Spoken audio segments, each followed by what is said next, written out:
How much would you pay to go back to your high school years with all the knowledge you have now? How would your life be trimmer, stronger, and mentally smooth? What if you could have a York peppermint patty sensation that you did travel back in time and got it all right, and you find yourself here now, fresh out of an alternative 1990s history, ready to lead a healthier and positive life? Well, that's what a JDM WRX Wagon feels like. A car from an alternative 1995. So state save back to the 1990s yourself at primedriven.com. Deadline to enter to win this car is January 20th at 11:59 p.m. Eastern Standard Time. Every $1 you spend will give you 10 automatic entries. It's a Subaru JDM. It's a WRX Wagon. It's from 95.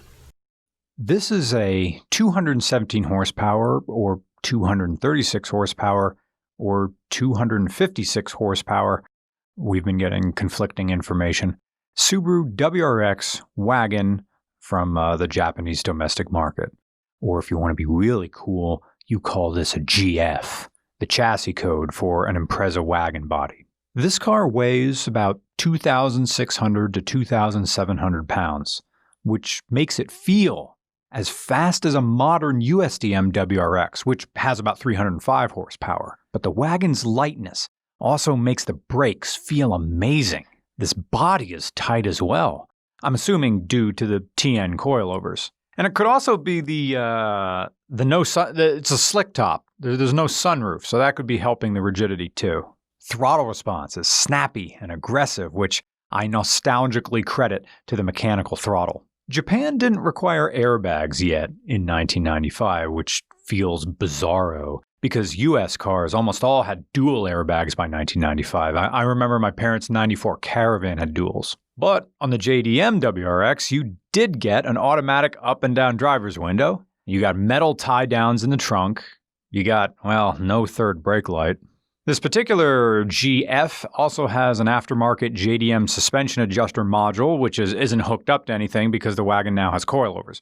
There's also a turbo timer, which isn't hooked up because this car is taken back to stock, and it also has the stock turbo vent that diverts like 25% of the intercooler scoop air onto the turbo via this ducting. You also get cup holders that do nothing but elevate your coffee so it falls on you with more velocity.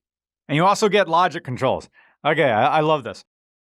These controls look like analog HVAC controls, the kind that are in my like 04 Forester. The manual HVAC controls rely on the muscles in your hand. You turn it, that pushes some levers around and controls the air as it goes through the ducts, whether it comes in your face or goes down on your legs or up to the defroster. That's why they go kunk, kunk, kunk. There's like resistance and they're harder to turn in the cold. These, it still has the knobs, but they're all electric switches. So you turn them, there's no resistance. They just go click, click, click, click, click. You also get an American head unit. And in the manual, you get to read about the adventures of Pompadour Johnny. Pompadour Johnny peeps some mommy's side boob. Pompadour Johnny rides on the roof after an Eagles win. Pompadour Johnny about to straighten out some scabs. These hood vents, or heat extractors, can be fully functional if you want them to be. Normally, they're just blocked off like this. You don't need them to be open for like 99% of driving. But I think the idea here is that if you're going to use the WRX GF as the amalgamation car it was meant to be, you remove these block-off panels for track use. The fogs. Yo, the fogs. They're bigger than the headlights. This blew my mind. When I saw this in Gran Turismo 1, I was flabbergasted. I was godsmacked. I nutted in my Gap jeans. Yo, if the fogs are bigger than the headlights, it must mean the car's really fast. And the turn signals and marker lights are two separate lights. That's something we really stopped doing in the US. Like the marker lights and the turn signals became integrated. Japan didn't do that. The turbo EJ20G feels more Honda-like than Subaru. Listen. I've been waiting for this road. I was gonna say, we haven't been on this road since the Evo 10. In a Subaru with proper double cams. There it is, 6,000 RPM. Oop, I went past red line for a second.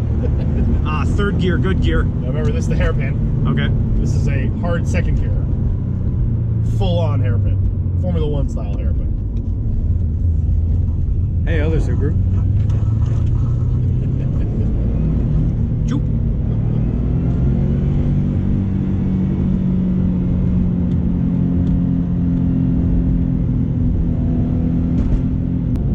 And this thing likes to live up top. That's only half the rev range. This thing red lines at 7,000 RPM. So it's like NA Toyota high. Yes. Yeah, I mean a 3S GTE, you know, this vintage was 7250. Turbo also is coming up high. So that's not ours, is it? No, that's not ours. No. Wait, this doesn't have dual cams. Well, it does have dual cams. I don't think it has variable valve timing, though. It does not have variable valve. That's fine. So what I thought was variable valve timing is in fact just the turbo. Yes. Since I'm not hearing, since it's not making your American bro choo-choo sounds, I kind of forgot that there's a turbo in there until it starts spooling. Which Yeah, it comes on at about 5, closer to, well, late 5. So the amount of time you have to really work the turbo is not much, but then what's the spacing in between these gears? 4,000. There's about 800 RPM between that gear and that gear, and 500 RPM between third and fourth. So that's probably good. Well, fourth you're going to be moving pretty good.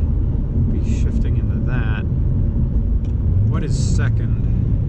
Second to third is about 800 as well. Probably want to turn around somewhere around here. Okay. I also went right past redline a few times. Is there even a fuel cut or a spark cut going on here?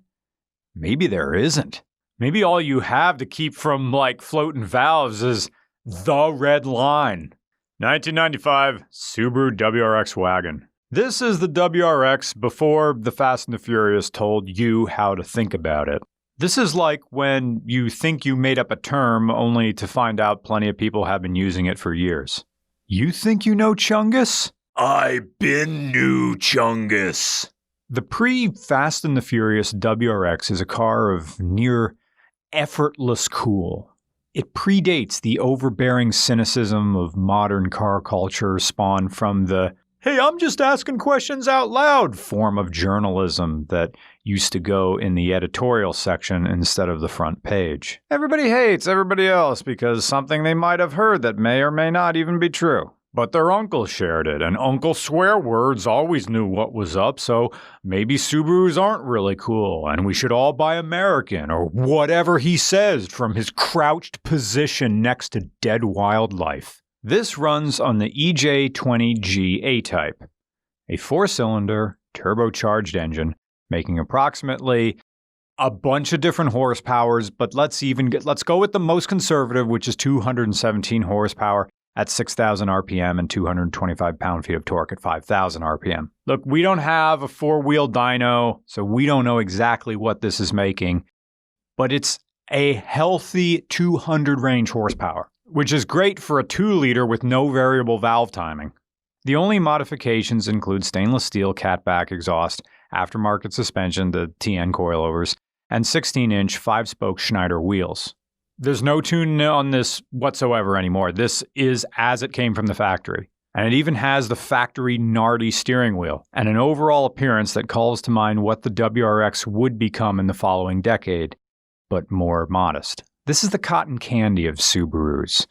It's all light and airy and carefree floating like that one continent in Final Fantasy VI, except nobody's getting kicked off the side of a WRX unless they start messing with the radio while Dave Matthews Band is playing. The WRX never got its bad reputation until it found its way stateside in the early 2000s. Because if there's one thing Americans are great at, it's elevating something in popularity and disdaining it at the same time. There's a divide between how WRX owners view their cars and how everybody else views WRX owners, which, I mean, whether that's fair or not, hell, look at how the Mustang community has been judged for the bad apples at every car show. You know, the people who played Carmageddon on PC and thought, one of these days, WRX drivers. They're even more overbearing than a guy who used a stimulus check to straight pipe his diesel truck. The car community is built on pillars of hypocritical judgment, all locking together like hands in prayer. Sometimes it just feels good to have a bunch of people share your opinion and express what you're feeling in ways you can't verbalize. And it's also why Benjamin, who just graduated from Westchester and has to play devil's advocate in every discussion, stopped getting invited to D&D night. Read the room, Benjamin! Just because a statement is true, Benjamin, doesn't mean that vocalizing it is inconsequential. You can go on Subaru forums or even WRX-specific forums, and you will find owners who are critical of their own stickered up, overtuned creations because they understand the destructive power of what one bad apple can do to the public perception of the thing they own. But most times, you see people who view all modern WRXs through the lens of this JDM model. Because show up to a car meet with this, and even though you're slower, you're still cooler. You can tune a modern WRX all you want, but you can't tune in lightness. A modern WRX is never going to feel as light and snappy as this. You don't have to try in the 90s WRXs. The opinion is that the appeal of this car is it's evergreen. And, even if it isn't, the attitude still is, well, hell, I'm not driving insert crappy car here. It's not too far off from the mentality that makes Dr. Phil popular. Because even though he's a self-righteous carny disguised as a hack spouting unlicensed gibberish wrapped in folksy rhetoric the way you wrap a dog's heartworm medication in cheese, there's a part of the human brain that finds comfort in looking at the unfolding disaster and thinking, well, my life might suck, but at least I'm not them. It's all rooted in that sense of high-minded imperiousness. It's the same people who will say, well, once a cheater, always a cheater, and then claim their favorite movie is Titanic. And before we close, I apologize for my generation, the tail end of Generation X, or the very, very beginning of the millennial generation. I'm not sure which I am. I was born in 1981. You guys can figure it out. My point is, I was getting my driver's license when Gran Turismo 1 came out. And I didn't know about the Japanese domestic market then. So I got all excited for these cars in this video game, wanting one of them. And I remember that this wagon was the first one I bought in the video game when it came time to win, the four-wheel drive races. And then I realized that these cars aren't here. All we had in the US is frickin' Loyales in the 90s. Yeah, the Outback wagon. Ooh. And then we got the Impreza 2.5 RS. Still no turbo. So now it's here. The car from the video game. So I apologize that my generation is now jacking these prices. But hey, for the price of a hoodie at primedriven.com, you might find yourself walking away with this car. Links in the description again. Thanks for watching. Win this car. The deadline to enter is January 20th. Win this car at 11:59 p.m. Eastern Standard Time. Win this car.